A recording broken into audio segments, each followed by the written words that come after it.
Ngayong December 20 ay Game Day, kaya naman sama-sama nating balikan ang mga tradisyonal na larong Pinoy na hindi lang nagbigay saya kundi naging bahagi ng ating kultura at kasaysayan. Ang mga larong ito ang nagpasaya sa maraming kabataan at patuloy na sumisimbolo ng pagiging masayahin at malikhain bilang Pilipino. Ngayon, sisimulan natin ang top 10 most popular and favorite larong Pinoy countdown. Sa ika-10, ang Jack and Poy. Sa Jack and Poy, hale-hale hoy, sinong matalo? Siyang unggoy. Nakakatawang balikan ang awiting ito na paulit-ulit nating binibigkas habang nakikipagtagisan sa kalaban. Simple lang ang mechanics.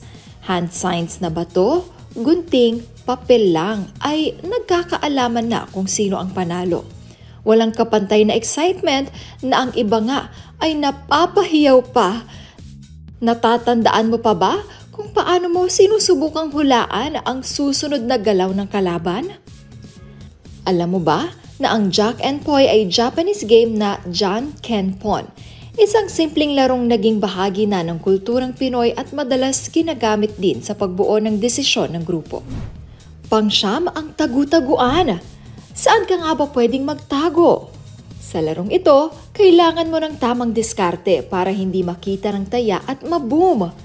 Naaalala mo pa ba ang linyang, tagu-taguan, maliwanag ang buwan, wala sa likod, wala sa harap. Pagbilang kong 3, nakatago na kayo. 1, 2, 3, game! Marinig mo pa lang ang salitang game ay halos paliitin mo na ang iyong sarili. Huwag lang makita para hindi maging taya. May naaalala ka bang sobrang epic na taguan na halos hindi ka na makita ng taya? I-share mo naman. Pasok naman sa ika-8 ang pambansang laro ng Pilipinas, ang sipa. Simple lang ang layunin. Itaas ang sipa gamit ang paa nang hindi ito mahulog sa lupa. Nangangailangan ito ng liksi, tibay at focus. Pero kahit sino ay pwedeng maglaro nito. Ang larong ito ay nagbigay inspirasyon din sa international sport na sepak takraw. Bukod sa sipa gamit ang paa, maaari rin itong laruin gamit ang balikat o ulo. Ang tanong, naitago mo pa ba ang washer at plastic straw made na sipa mo? Pang-7, ang Chinese garter. Sa larong ito, kailangan mong tumalon ng mataas habang tumataas din ang level ng garter. Hindi lang ito nagpapalakas ng katawan, kundi masaya rin itong laruin kasama ang barkada. Kung sa tingin mo'y maliit ka, cartwheel na tumbling ang magpapanalo sa'yo. Ang larong ito ay madalas nilalaro ng mga babae. Pero syempre, walang gender rules sa larong ito. Subukan mong ituro ito sa mga bata ngayon at siguradong maaaliw sila. Sa ika-6 na pwesto ay ang luksong lubid, isang laro ng bilis at koordinasyon. Habang umiikot ang lubid, kailangan tumalon ka ng tama at mabilis. Madalas itong nilalaro ng mga bata sa vacant time o araw na walang pasok. Kaya't makikita ang barkada na sama-samang naglalaro sa kalsada. Naalala mo bang minsan ay sabay-sabay kayong tumatalo ng grupo na hindi natamaan ng lubid? Nasa kalagitnaan tayo ng countdown at narito na po ang pang-5. Piko. Sa larong ito ginagamit ang mga guhit sa lupa bilang game board. Ang layunin ay makarating sa finish line gamit ang bato o pamato. Isa itong laro na sumusubok sa balance at focus habang ini-enjoy ang simpleng kagamitan. Alam mo ba? Ang piko ay kahawig ng larong hopscotch na popular din sa ibang bansa. Pero ang ating bersyon ay may mas masayang twist. Pang-4 ay ang patintero. Sa larong ito, mabilis ang takbuhan at pag-iwas sa mga bantay ang labanan. Hindi lang ito masaya, perfect pa sa open spaces at madalas itong makita sa kalsada tuwing hapon.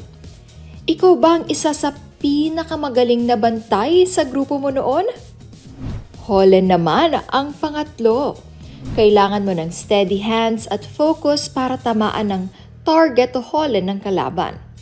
Sa kabila ng pagiging simple nito, Maraming kabataan ang nahuhumaling sa larong ito dahil sa thrill at friendly competition na hatid nito.